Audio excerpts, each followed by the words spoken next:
Hello all, આજે કોની match છે? આજે મેચ છે between Rajasthan Royals and LSG. Yes. તો બચ્ચા પાર્ટી શું લાગે છે કોણ જીતશે આજે? આરઆર. કેમ જક્ષ તને એવું લાગે છે કે આજે આરઆર કારણ કે જીતશે? એમાં ધ્રુવ જુરેલ છે, બહુ મસ્ત કીપિંગ કરે છે. સૂર્યવંશી અને જયસ્વાલે બેસ્ટ સેન્ચુરી યસ, એ બંનેની સરસ પાર્ટનરશિપ છે, હાઈએસ્ટ પાર્ટનરશિપ છે આ સિઝન્સની અંદર. એમનું એવરેજ બહુ વધારે છે. Dhruv Jurel is going good wicket keeping as well as batting. બાબી, તમે શું કહો છો?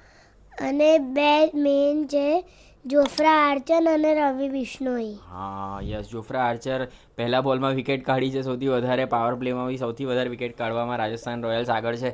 સો ભાઈ, છે રાજસ્થાન રોયલ્સ સ્ટ્રોંગ, પણ આઈ એમ ગોઈંગ વિથ લખનઉ.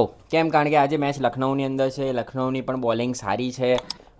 અને જો આજની મેચ જો લખનઉ લૂઝ કરશે તો પછી બહુ જ અઘરી પરિસ્થિતિમાં આવશે. એટલે મને એવું લાગે છે કે રિષભ પંત એન્ડ ટીમ આજે એમનું જોર લગાવશે. એટલે રાજસ્થાનની બેટિંગ અને લખનઉની બોલિંગ, એ બહુ માઉથ વોટરિંગ મુકાબલો જોવા મળશે આજે.